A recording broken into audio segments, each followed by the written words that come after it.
Mesdames, Messieurs, bonsoir et merci de nous rejoindre pour cette émission spéciale qui nous conduit tout droit au ministère du Travail et de la fonction publique, lequel se présente comme le carrefour incontournable dans l'architecture du gouvernement. Il a visiblement son mot à dire au niveau des cadres et autres travailleurs, des structures sous tutelle, des autres départements ministériels, de même que les acteurs du privé, ne serait-ce que dans le traitement de leurs dossiers d'avancement. Il se gère à ce niveau une bonne masse de papiers, mais aussi et surtout les humains et tout ce qui va avec l'administration publique.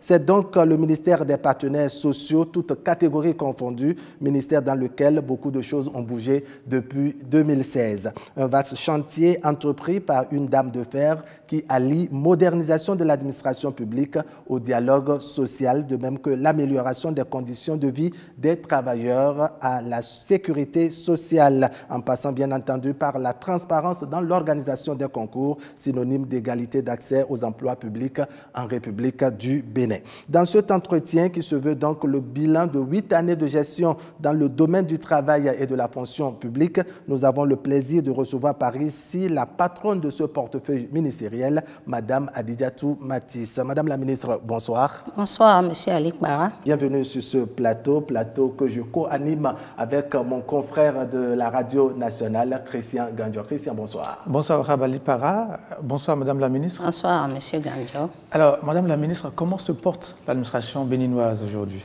Je dirais que l'administration béninoise se porte mieux que par le passé.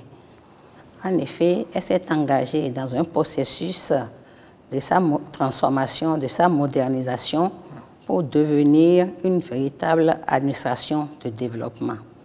Comme vous le savez, dans tous les secteurs de l'administration, des réformes ont été mises en œuvre depuis 2016, qu'il s'agisse de la justice, de l'agriculture, des finances, du travail de la fonction publique, la culture, le tourisme, la sécurité et la défense, les infrastructures routières, le cadre de vie. En tout cas, aucun secteur n'est laissé de côté. Si bien qu'aujourd'hui, on peut conclure que l'administration est sur la voie de sa modernisation. En ce qui concerne mon secteur, ce qu'on peut retenir, c'est la mise en place d'un cadre juridique et institutionnel favorable à une administration intelligente et efficace, le réaménagement des horaires de travail pour permettre aux agents de l'État de sortir plus tôt, de s'épanouir un peu, de voir les enfants en éveil avant de se coucher. Nous avons également modernisé la gestion des ressources humaines de l'État, amélioré les conditions de travail des agents et surtout, nous avons développé les e-services pour rapprocher l'administration des administrés. Voilà ce que je peux dire en gros par rapport à l'état des lieux aujourd'hui de l'administration publique, comme je l'ai dit, qui se développe pour devenir une administration qui donne satisfaction aux populations en général et à ses usagers en particulier. Donc une administration publique moderne, c'est donc la santé de l'administration au Bénin aujourd'hui, n'est-ce pas? Santé qui passe également par des questions de dématérialisation, de manière à soulager les usagers des services publics. De quoi s'agit-il exactement sur ce volet, Madame la ministre? Parlant de la dématérialisation, elle fait partie des piliers du PAG 1 et 2, dont l'objectif est de moderniser, disons, l'administration, bien sûr, comme je l'ai dit, et en mettant en place des services accessibles à tous, en tout lieu. Et donc, voilà la dématérialisation, ce que je peux dire, qui rend des services plus efficaces à bonne heure aux usagers. Pour faciliter aussi toujours la tâche à tous ceux qui, cette fois-ci, n'ont pas la possibilité de consulter aisément leurs actes en ligne, par exemple, parce que ça intéresse beaucoup de personnes, et de s'offrir aussi des services dématérialisés de l'État, vous avez eu l'ingénieuse idée de créer des centres communaux de services publics CCSP en abrégé, et également des guichets de services des relations avec les usagers. Parlez-nous-en. Pour ce qui concerne les guichets communaux de services publics, et les guichets SRU installés au niveau des directions départementales, nous avons pensé les mettre en place surtout pour permettre aux agents de l'État de rester à leur poste de travail et d'améliorer leur productivité. Vous savez, avant 2016, les agents de l'État abandonnaient beaucoup leur poste de travail pour être à la recherche de leurs actes à Cotonou, Porto-Novo, lorsqu'ils sont de l'enseignement primaire ou maternel, donc à la recherche de leurs actes administratifs. Ils viennent aussi au niveau du ministère du Travail. Quand moi j'avais pris fonction au ministère du Travail, c'était vraiment comme un petit marché. Les agents allaient et venaient. Et dès lors que l'acte est pris, les agents se dirigent vers le ministère des Finances, où là-bas aussi il y avait du beau monde. Donc, nous avons dématérialisé, comme je l'ai dit, la gestion des ressources humaines de l'État, ce qui fait que nous avons mis en place dans ce cadre-là un système qui permet de prendre l'acte dans le dit système et de le transmettre directement au ministère de l'Économie et des Finances, sans que l'agent ait à courir derrière un agent du ministère du Travail pour la prise de l'acte. Et dès lors que l'acte est transmis par le système au ministère de l'Économie et des Finances, il intervient automatiquement le changement de son salaire, donc l'augmentation de son salaire. Ceci a fait que les agents restaient un peu plus à leur poste de travail, mais ce n'est pas suffisant. Ils veulent aussi avoir l'acte, détenir l'acte par devers eux. Alors, nous avons donc pensé mettre en place ces guichets communaux de services publics installés au niveau de 20 communes pour le moment et les guichets SRU au niveau des directions départementales du travail et de la fonction publique. C'est pour ceux qui n'ont pas le moyen de télécharger leur acte à partir de leurs propres appareils. Sinon, depuis leur lit, depuis leur bureau, les agents de l'État qui s'y connaissent, ils peuvent tirer facilement leurs actes. Dès lors que l'acte a paru, ils consultent le portail des démarches administratives du ministère du Travail et de la fonction publique. Dès qu'ils constatent que l'acte est pris, ils peuvent le télécharger eux-mêmes. Donc, c'est pour ceux qui n'ont pas les moyens de les télécharger eux-mêmes, leurs actes que nous avons mis en place. Ces guichets, voilà. Et qui fait qu'ils sont quand même plus proches de leur service. Ils peuvent obtenir rapidement leurs actes, les télécharger et retourner au service sans avoir parcouru de longues distances à venir à Cotonou. D'accord. Alors, vous avez dressé un beau tableau tout à l'heure en ce qui concerne la santé de l'administration publique et la modernisation qu'on a apportée. On sait également que par le passé, dans la pratique, l'État central perdait les différents procès avec, je dirais, les usagers et autres. Aujourd'hui, il y a une certaine amélioration. Il y a bien de choses que l'État a gagnées à ce niveau, bien de procès remportés par l'État. Qu'est-ce que cela apporte en termes, je dirais, de gains, de plus-value? Je peux dire que la transformation de l'administration est en train de transformer aussi les comportements des agents de l'État. Parce qu'ils savent aujourd'hui que le gouvernement n'autorise pas les déviances. Par le passé, en termes de procès devant les juridictions, donc de contentieux, je peux vous dire que l'État perdait presque systématiquement tous les procès. Et de 2016 à 2024, sur 216 procès vidés, 180 ont été gagnés par l'État, soit un taux de 83,33%, ce qui induit une économie au profit du Trésor public estimée à la somme de 8,602 402 922 000 francs CFA en termes de quantum des prétentions des agents au procès. Et ce n'est pas rien. Il faut dire, pour en arriver là, nous avons également acheté des ouvrages aux agents du département qui gèrent le contentieux. Nous avons renforcé leur capacité, ce qui nous a donné ce résultat-là. C'est-à-dire que par le passé, cela manquait, c'était une grosse perte pour l'État. Ah oui, systématiquement, les agents n'accordaient pas d'importance à la gestion du contentieux parce que l'État n'a personne. Bon, l'État a de l'argent, donc il faut en donner aux agents de l'État qui vont en procès contre lui. Il y avait une négligence dans ce domaine. Mais depuis 2016, je viens de vous faire l'état des lieux. L'État a gagné environ 83,33% des procès et a économisé donc de l'argent pour le Trésor public. D'accord. Alors, on va revenir maintenant aux centres communaux de services publics à Wahab, à Alipara, Madame la Ministre, et ces guichets de service des relations avec les usagers, pour suivre cette fois-ci en image comment ça marche effectivement.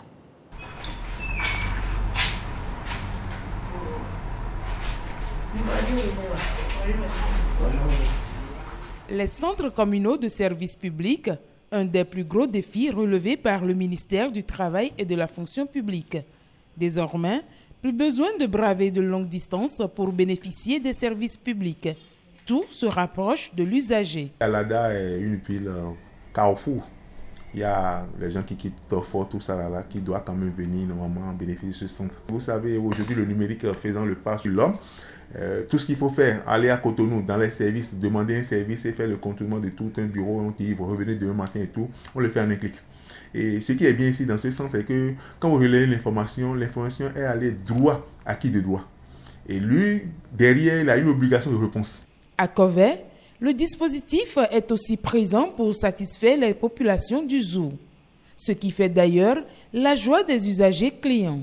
Ce qui fait ma joie principalement, c'est parce que avant, il faut voyager sur Porte-Nouveau.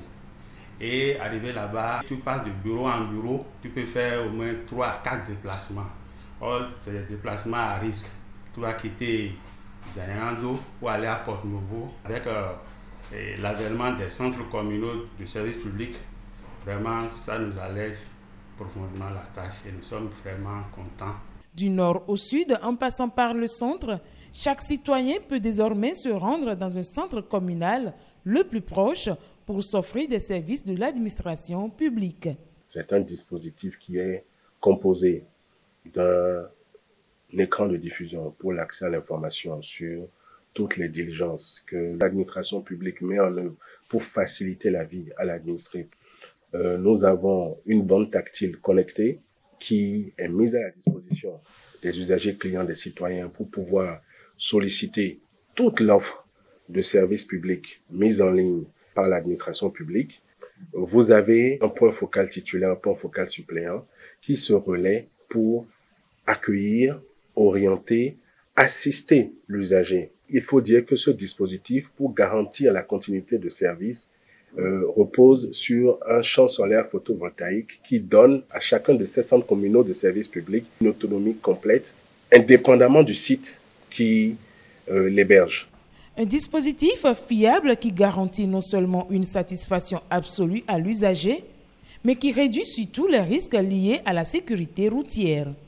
Avec une connexion Internet et des centres communaux ouverts au public, l'usager client aujourd'hui ne peut que se sentir roi chez soi. Retour donc en plateau, après avoir suivi cet élément. Alors, Madame la Ministre, quels sont les retours que vous recevez du terrain depuis l'installation de ces différents centres et guichets? La satisfaction totale des usagers.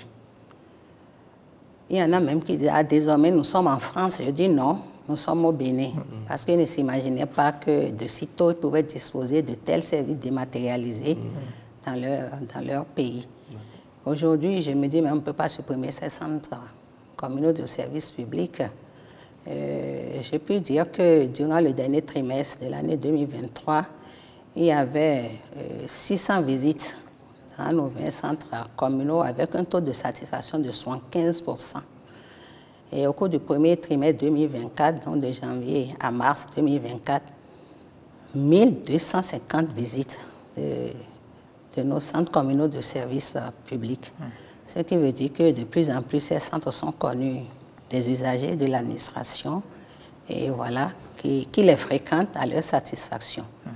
Et ce que je voudrais dire également, c'est que nous avons effectivement mis les centres communaux de services publics en place et les guichets SRU pour permettre aux agents de l'État de pouvoir télécharger leurs actes de carrière.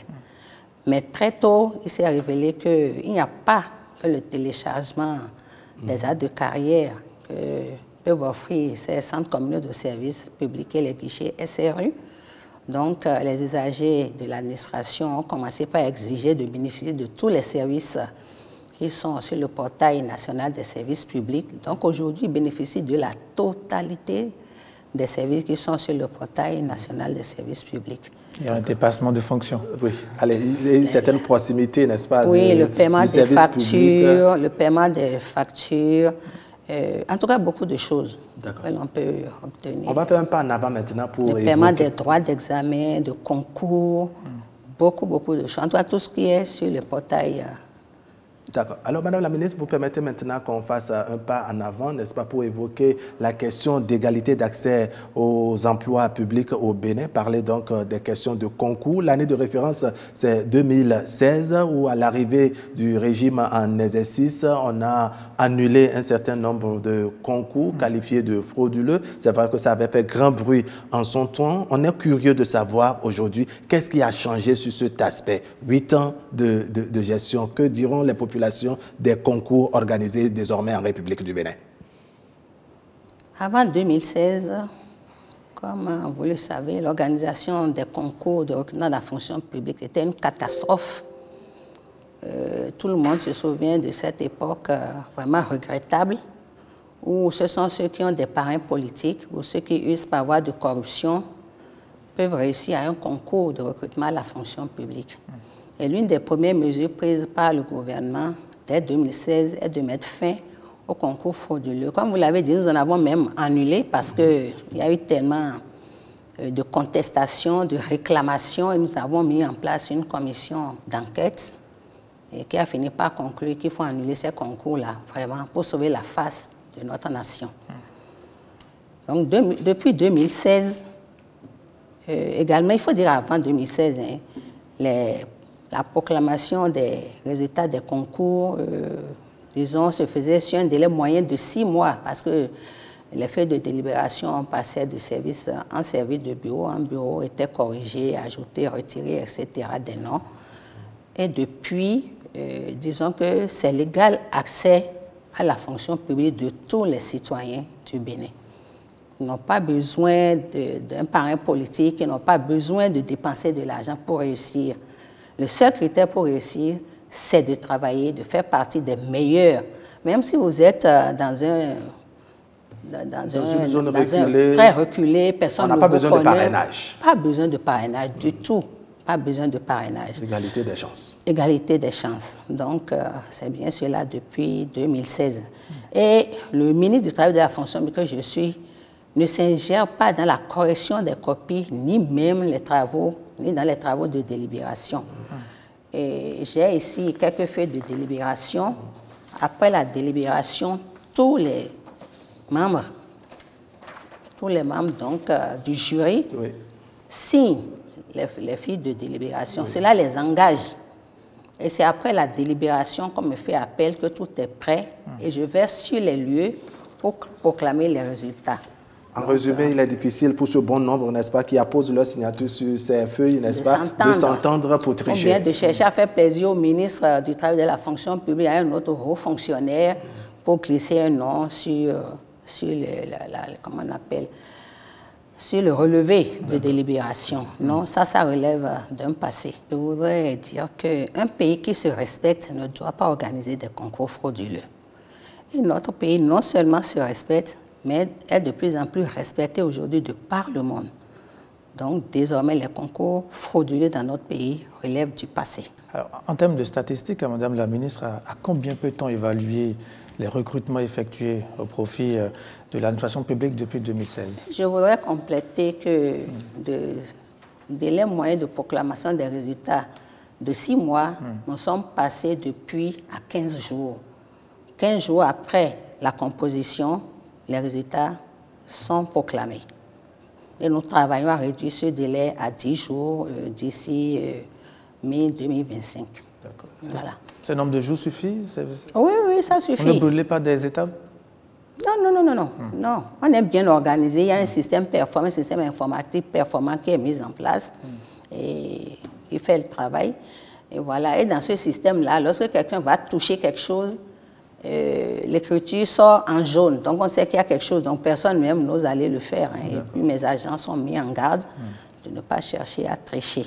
D'accord. On en vient maintenant à cette question que vous faisiez tout à l'heure, Christian Gandjo, en ce qui concerne les statistiques. Le recrutement depuis 2016 à aujourd'hui, ça s'élève à combien?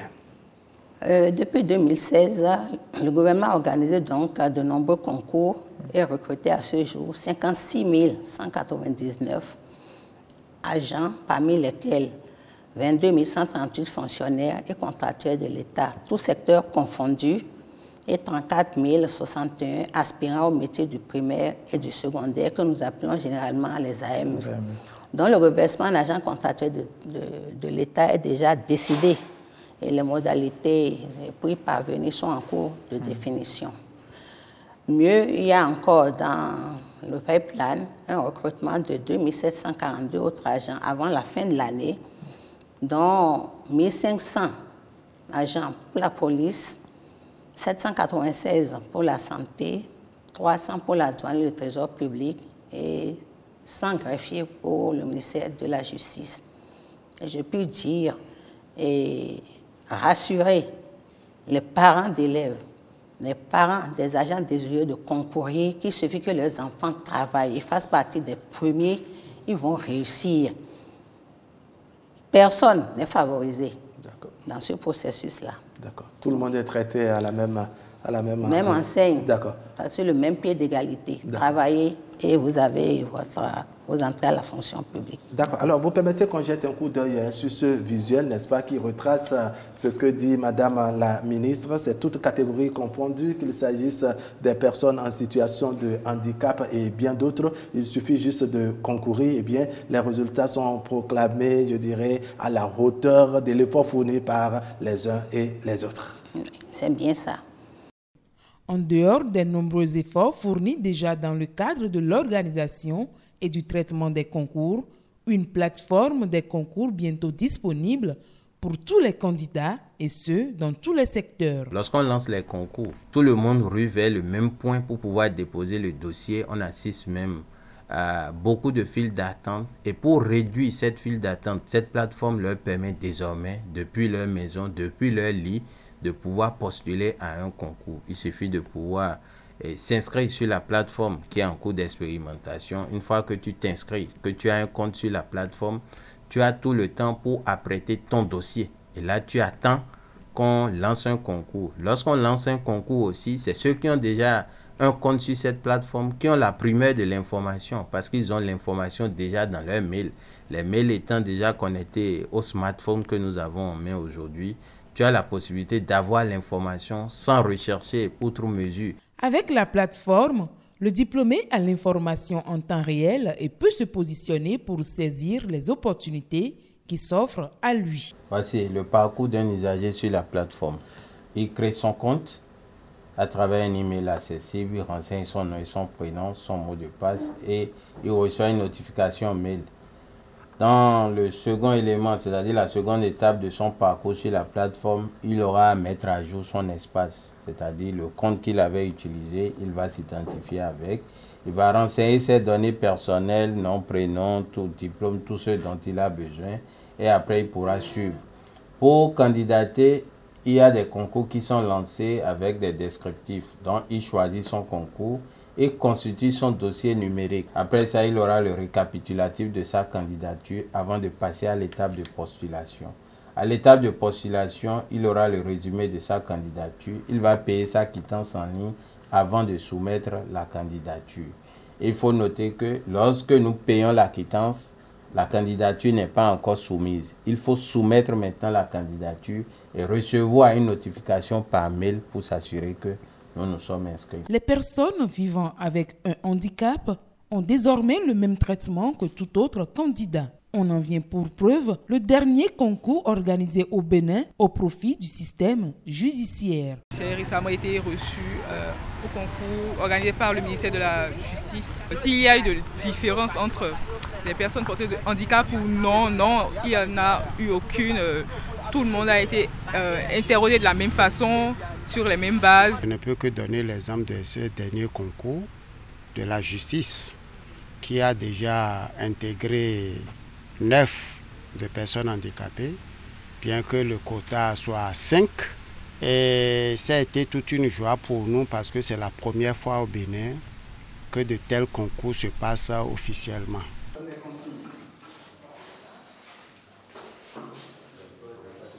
Je pense qu'aujourd'hui, les concours sont organisés avec une certaine précision, une certaine diligence que je ne vois rien à reprocher à tous ces concours. Moi, personnellement, j'apprécie tel que ça se passe. Dans la petite histoire, il y a eu des concours à la CNSS qu'on a dû annuler parce que c'était entaché de fraude, d'incorrection et d'incongruité. Voilà une preuve, n'est-ce pas, de sa loyauté. Alors, on ne peut que saluer ça. Je suis agent contractuel de l'État, recruté au profit du ministère des Sports en 2017. J'ai composé un 7 octobre et le 18 octobre, les résultats sont sortis. Les résultats étaient sortis en un temps record, n'est-ce pas? Je ne pouvais jamais imaginer qu'un jour après ma composition, les résultats pouvaient sortir. Parce que ce à quoi on était habitué est qu'après la composition, il faut attendre 3 mois, il faut attendre 4 mois, 6 mois, parfois une année entière avant que les résultats ne sortent. Mais le mien et le résultat de toute ma promotion était sorti juste un jour après. Vous voyez, cela est le symbole même de la transparence. Et après la sortie des résultats, nous n'avons pas eu comme d'habitude les murmures des syndicalistes, les murmures des uns et des autres. C'était passé en toute tranquillité parce que tout le monde était satisfait. La transparence et le mérite sont désormais les caractéristiques des concours organisés par le gouvernement de Patrice Talon. À cela s'ajoute le délai court de 15 jours retenu désormais pour la délivrance et la publication des résultats. Une avancée énorme qui vient davantage à crédibiliser les compétences acquises au Bénin. Ce visuel que nous venons de suivre tout à l'heure, Madame la Ministre, traduit bien entendu la célérité dans la proclamation des résultats des concours, n'est-ce pas? Ça rend également compte du fait que la ségrégation est désormais derrière nous. Les personnes handicapées, on a écouté leurs témoignages, ils se sentent, je dirais, logés à la même enseigne que les autres candidats. Qu'est-ce qu'on a apporté de mieux à ce niveau, Madame la Ministre? Pour le gouvernement du président Patrice Talon, c'est de ne laisser personne de côté dans la gestion du pays. Donc vous savez que par le passé, les personnes en situation de handicap étaient un peu mises de côté, si je peux ainsi m'exprimer. Mais avec la promulgation de la loi portant protection et promotion des droits des personnes handicapées et la prise des décrets d'application, nous avons commencé à, disons, accepter les personnes handicapées, disons, lors des concours de recrutement. Parce que, justement, les décrets d'application leur permettent désormais d'obtenir 5% des places mises en compétition, 5% donc des places, et également de bénéficier d'une bonification de 5 ans d'âge par rapport aux limites d'âge d'accès à la fonction publique. Ce qui fait qu'avec le concours organisé au profit du ministère de la Justice à la fin de l'année 2023, il y a 9 personnes en situation de handicap qui ont été recrutées et qui ont effectivement pris service au sein du dit ministère. Donc voilà, je crois que c'est une avancée et nous allons poursuivre dans ce sens-là, ne laisser personne de côté. Nous allons évoluer dans nos échanges, Madame la Ministre, et aborder cette fois-ci le volet sécurité sociale ou simplement l'amélioration des conditions de vie des travailleurs. Une question qui tient beaucoup à cœur aux téléspectateurs et auditeurs qui nous suivent en ce moment à Rabalik Para. Depuis 2016, donc, sur ce plan, Madame la Ministre, quelles sont les principales mesures prises par l'État pour améliorer les conditions de vie des travailleurs? Les travailleurs de l'État doivent se satisfaire de ce que le gouvernement du président Patrice Talon a fait à leur profit. Parce que par rapport à avant 2016, c'est quand même une bonne avancée. Et au profit donc de ces agents, il s'agit en substance de l'appurement progressif des arriérés de salaire de 164 milliards de francs CFA payés sur 180 milliards dont nous avons hérité en 2016. Il s'agit également de la mise en œuvre, surtout une des mesures importantes, la mise en œuvre de l'avancement automatique d'échelon suivi de l'augmentation du salaire. Avec ça, on peut dire que tous les 2 ans, les agents de l'État connaissent une augmentation de salaire. Et cerise sur le gâteau, c'est la revalorisation de 3% du point indiciaire, doublé de l'octroi de sursalaire aux agents de l'État intervenus en décembre 2022 en réponse quelque peu à la cherté de la vie. Il y a également la défiscalisation des bas salaires à travers l'exonération sur les salaires inférieurs à 60 000 francs CFA. À ce sujet, à titre illustratif, en ce qui concerne la revalorisation des salaires, un aide-soignant a connu une augmentation de salaire de 50%, passant de 82 344 francs CFA en 2016 à plus de 105 505 francs CFA en 2023. Un instituteur adjoint qui était payé à 87 114 francs CFA est passé à 129 485 francs CFA, soit une augmentation de 49%. Il y a l'infirmier aussi qui est passé à 148 745 francs alors qu'il était payé à 111 733 francs CFA. Globalement, il s'agit d'une augmentation allant de 24 à 50% de salaire pour les agents selon leur catégorie. Maintenant, nos amis, les AME, pour ce qui concerne les AME, c'est eux qui ont eu le gros lot d'un agent communautaire. Au niveau du coût primaire qui était payé à moins de 60 000 CFA bénéficie aujourd'hui grâce à une prime d'engagement instituée pour service d'intérêt national de 20 000 francs CFA par mois. Donc de 60 000, il est à 80 000 francs de salaire. Et ce n'est pas tout. Il était payé sur 11 mois, vous le savez, et puis il était question de les payer sur 12 mois. L'État a donné suite à cela. Donc désormais, les AME sont payés sur 12 mois. D'accord. 12 mois sur 12. 12 mois sur 12. Ils ont eu le gros lot. Ils bénéficient également de l'assurance au même titre que les agents de l'État, la gratuité des frais de scolarité des enfants et surtout le congé de maternité pour les AME de sexe féminin. Il faut préciser également que ces AME pourront bénéficier dans tous les prochains mois du reversement, j'en ai parlé, puis ça a déjà été acté, donc du reversement en agent contractuel de droit public de l'État, ce qui leur permet de faire royalement leur entrée à la fonction publique. Parce que par le passé, ils n'étaient pas à la fonction publique, mais présentement, ils ne sont pas encore à la fonction publique. Ils sont gérés par la NPE. Et c'est plus rassurant, disons, d'intégrer la fonction publique pour eux.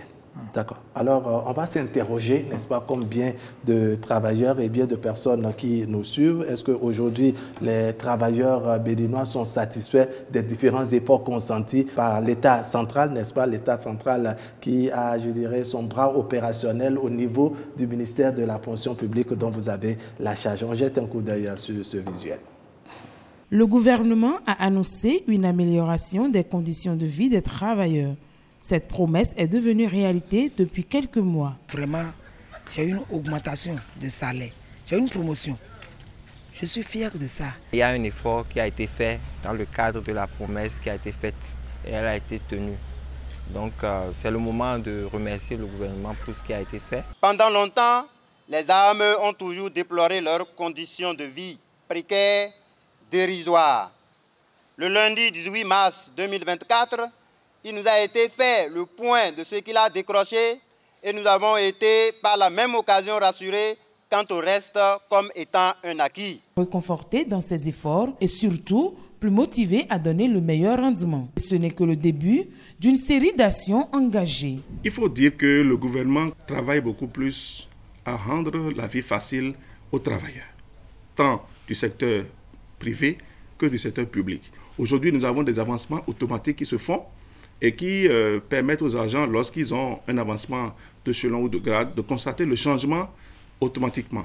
C'est vrai qu'il y a les arriérés qui, également compte tenu donc, de la disponibilité financière au niveau de la caisse, au niveau des caisses de l'État, on apure progressivement. Donc il y a un effort qui est fait qui permet à l'agent de bénéficier donc du travail, du fruit de son travail et de pouvoir se sentir à l'aise avec sa famille pour pouvoir produire de meilleurs résultats.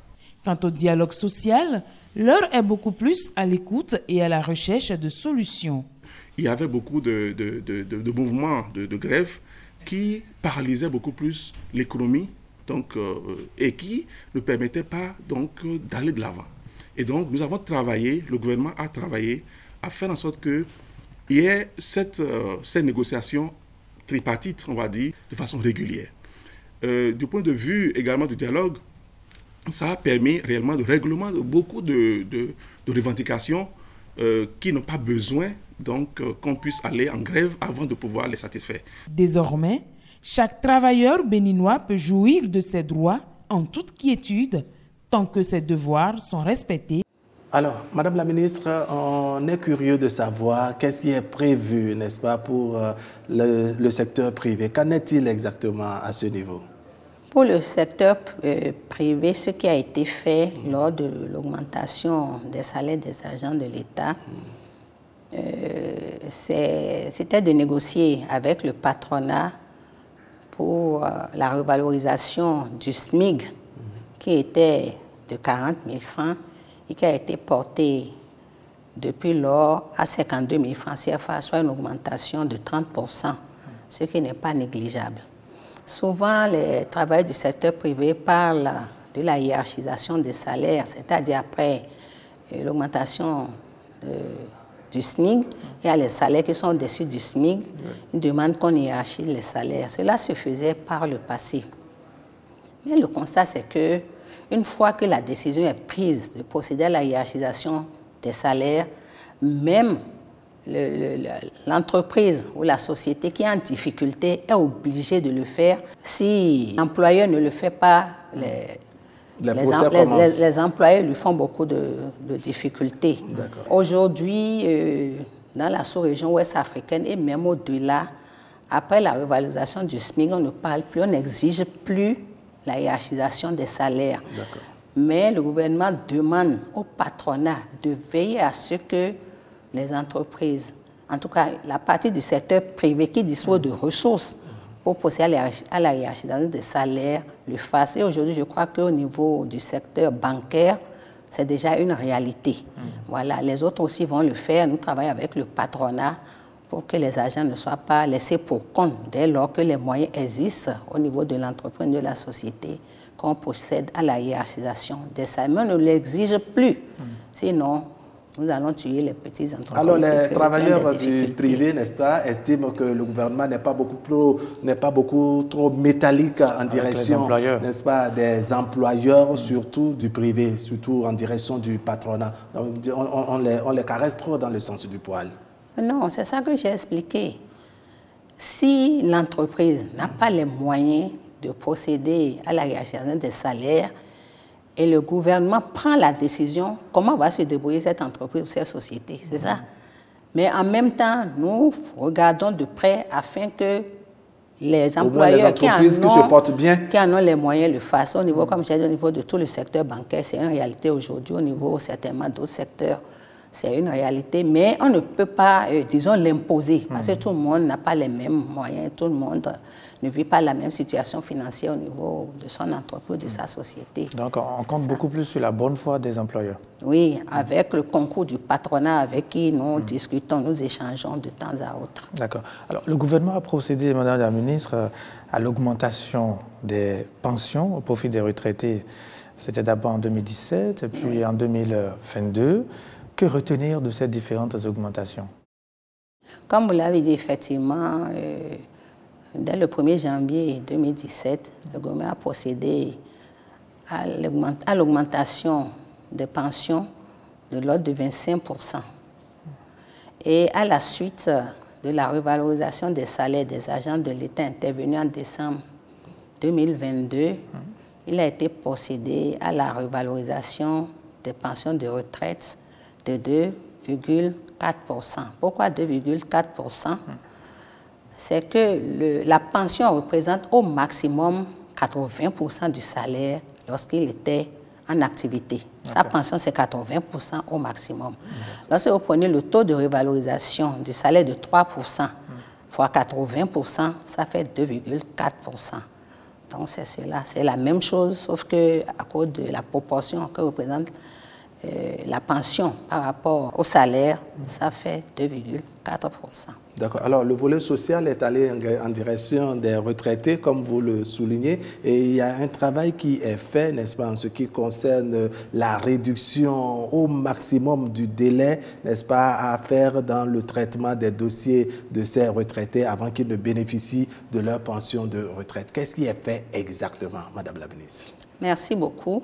Au niveau de notre pays aujourd'hui, il existe 2 régimes, j'allais dire, qui gèrent la pension des retraités. Nous avons le Fonds national de retraite du Bénin pour ce qui concerne les agents de l'État et nous avons la Caisse nationale de sécurité sociale pour ce qui concerne les agents du secteur parapublic et du secteur privé. Alors, parlant du Fonds national de retraite du Bénin, il faut dire que par le passé, avant 2016, après l'admission à la retraite, pour obtenir sa pension, il faut attendre environ 2 ans. Du coup, les retraités tombent, disons, dans le besoin et parfois font recours à des prêts pour pouvoir survivre. Il y en a même qui décèdent. Bien sûr, qui ne touchent même pas la première pension avant de décéder.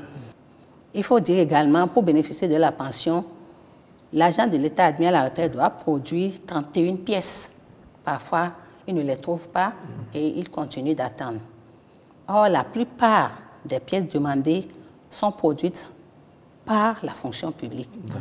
Donc, le chef de l'État a décidé de ce que nous ne demandions plus les pièces aux retraités parce que souvent eux-mêmes ne les gardent pas.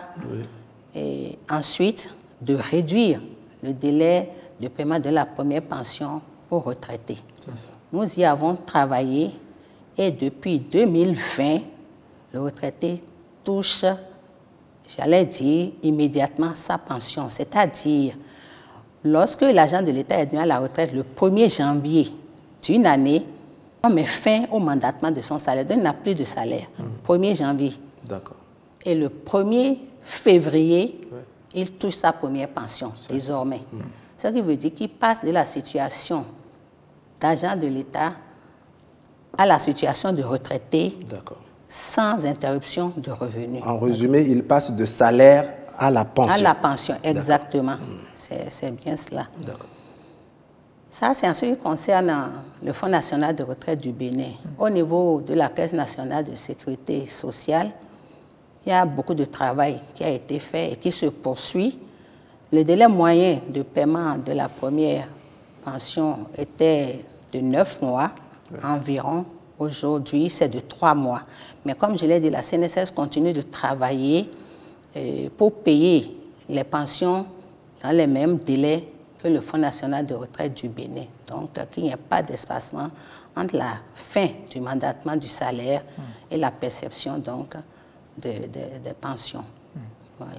Et là aussi, il faut dire qu'il y a eu beaucoup de réduction des tracasseries. Les pensions au niveau de la CNSS sont payées désormais par virement ou par Momo, alors que par le passé, vous assistez à des scènes, même au niveau du FNRB, des retraités fatigués qui attendent au guichet, parfois qui tombent, qui s'évanouissent, etc., avant de pouvoir, sans même pouvoir toucher la pension, parce qu'on les trimballe à l'hôpital, on les ramène à la maison. Désormais, ça relève du passé. Les pensions sont payées soit par virement, soit par Momo. Beaucoup de mesures donc pour faciliter la vie aux retraités. Sont-ils satisfaits? La réponse dans cet élément. Les réformes engagées par le gouvernement de Patrice Talon ont impacté tous les secteurs d'activité. Dans le domaine de la sécurité sociale, les délais de liquidation et de paiement des pensions, aussi bien pour les agents de l'État que pour les travailleurs du secteur privé relevant du régime de la Caisse nationale de sécurité sociale, ont été réduits. Moi, je suis admis à la retraite le 1er mai, mais la CNSS m'a appelé en juillet et il m'a donné une note de notification de ma pension, le montant que je dois prendre. Et sur la même note, on m'a fait le rappel du second mois. Donc le montant que je dois prendre, c'était une surprise pour moi. Madame la ministre, les réformes sont bonnes et belles.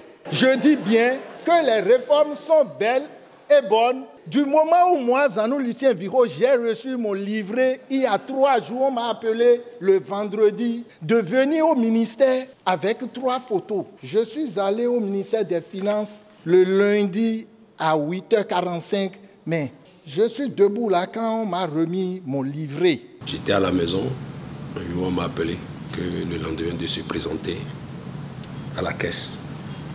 Je suis parti, on m'a donné le papier avec un chèque. J'ai des collègues qui sont partis, mais un mois après, ils ont eu ça. Avant, les gens ne font pas de visites. On les laisse après, peut-être il est mort, et puis on prend sa pension pendant la personne est déjà morte. Maintenant, avec votre réforme, votre système, maintenant, c'est bon. Des réformes qui méritent l'admiration des retraités. J'ai trop apprécié le fait qu'on n'a plus besoin de se déplacer à la source avant de faire valoir ses droits. Un coup de chapeau pour tout ce que l'État a mis en place pour que cela se passe. C'était difficile pour nos parents. Aujourd'hui, c'est bon. Le gouvernement a fait l'effort de corriger ça. On doit tirer chapeau. Dans la vie, c'est ça. Il faut remercier. Qui c'est bon, il faut dire que c'est bon. Sincèrement, c'est bon. Je suis heureux. Vraiment, les mots me manquent pour vous dire merci et merci au président de la République. Désormais, les retraités relevant du Fonds national de la retraite du Bénin perçoivent leur pension dès le premier jour du mois, suivant celui de l'admission à la retraite. Et pour les pensionnés relevant de la Caisse nationale de sécurité sociale, le processus est fini au bout de 3 mois. Les pensions sont attribuées soit par virement bancaire, soit par un transfert mobile. Dans le domaine donc de la sécurité sociale, nous avons travaillé à rendre la vie facile à nos retraités. Alors, les tracasseries ont été réduites et nous avons aujourd'hui, depuis leur maison, ils peuvent avoir leur pension directement à travers, disons, le PAMOMO ou bien à travers un virement bancaire, ce qui n'était pas le cas avant. Le mécanisme de coordination de liquidation des droits de pension permet aujourd'hui aux agents affiliés successivement au régime de la FNRB et de la CNSS de bénéficier d'une pension de retraite dès lors que le total de leurs années de service sous les 2 régimes est au moins égal à 15 ans. Des retraités donc visiblement satisfaits de ces différentes mesures et toujours pour leur bonheur, Madame la Ministre, l'exécutif a mis en œuvre un mécanisme, on l'a entendu vers la fin de l'élément, un mécanisme, disais-je, de coordination en matière de liquidation des droits à la pension. De quoi s'agit-il concrètement? La coordination en matière de liquidation des droits à la pension, c'est une révolution dans notre pays, une révolution mise en place par le gouvernement du président Talon. Qu'est-ce que c'est que la coordination? Je vous ai dit tantôt que notre pays dispose au jour d'aujourd'hui de 2 régimes de sécurité sociale, le FNRB et la CNSS. Et les textes sont prévus que pour bénéficier d'une pension de retraite, il faut avoir accompli au minimum 15 années de service dans chacun des 2 régimes. Si vous n'accomplissez pas 15 années de service, on vous rembourse vos cotisations et on vous dit au revoir. Or, la loi de 86 portant sur le code des pensions a prévu le mécanisme de coordination, mais personne n'y a fait attention. La coordination, c'est quoi? Pour ceux qui ont servi successivement ou alternativement sous les 2 régimes, qu'il faut totaliser leur année de service. Et dès lors que le total est supérieur ou égal à 15 années de service, qu'il faut procéder à une liquidation de pension pour l'intéressé. Et vous voyez, quelqu'un qui croit, parce qu'il n'a pas effectué 15 années de service sous l'un des 2 régimes, proche de sa retraite, il est soucieux. Il se dit, à la retraite, mes jours sont comptés sur terre. Mais lorsqu'il apprend que désormais le gouvernement a pris des dispositions, a pris un décret qui permet de totaliser 16 années de service, et dès lors qu'il a effectué au moins 15 années de service, il peut bénéficier d'une pension. Celui-là, je crois que ça le ramène à la vie. Ça lui donne la santé, ça lui donne la longévité. Et là, c'est une action vraiment vitale que le gouvernement a posée en faveur des retraités qui se trouvent dans le cas. Donc la CNSS et le FNRB s'organisent pour payer la pension à ce retraité-là. C'est ça le mécanisme de coordination mis en place depuis 2021. Et je peux vous dire que depuis ce temps-là, à ce jour, 1258 pensionnés ont déjà bénéficié de cette disposition-là, de la coordination. D'accord. C'est donc une bouffée d'oxygène en direction des retraités, n'est-ce pas? Lesquels retraités souhaitent que cela soit pérennisé. Madame la ministre, vous permettez, on va aborder un autre axe de nos discussions cette fois-ci, le dialogue social, s'il faut dire les choses ainsi, avec vos amis, les partenaires sociaux qui estiment que le dialogue social est en panne. Il y en a qui estiment, c'est leur propre expression, que le dialogue social est enrhumé. Je ne suis pas de leur avis. Eux-mêmes savent que le dialogue social n'est pas en panne dans notre pays. Ce n'est pas parce que nous n'avons pas organisé la dernière session de l'année 2023, puisque tous les ministres étaient à l'Assemblée pour défendre leur budget, qu'ils vont tout peindre en noir. Et Dieu sachant faire les choses, vous voyez, pour la marche en question, la marche qui a été organisée, les partenaires sociaux n'ont pas mis en avant le dialogue social qui serait en panne. C'est autre chose, c'est la cherté de la vie. Et c'est quand moi j'ai trouvé ça un peu bizarre parce que cela ne fait pas partie, disons, des doléances d'autres corporatistes qu'ils ont raccordées après l'affaire du dialogue social. Sinon, les textes sont prévus que nous, le décret qui organise, disons, la Commission nationale de négociation, de concertation et de consultation a prévu que nous puissions tenir 2 sessions ordinaires au cours d'une année et une session, en 3 des sessions extraordinaires en cas de besoin. Depuis la mise en place du régime de la rupture, nous avons tenu au minimum 2 sessions de notre cadre de concertation. La première que nous tenons avant le mois de juin et l'autre vers la fin de l'année. Comme je l'ai dit, l'année dernière, on a été confronté à une petite difficulté. Sinon, même l'année dernière, nous avons tenu 2 sessions. L'ordinaire et une session extraordinaire pour préparer la rentrée.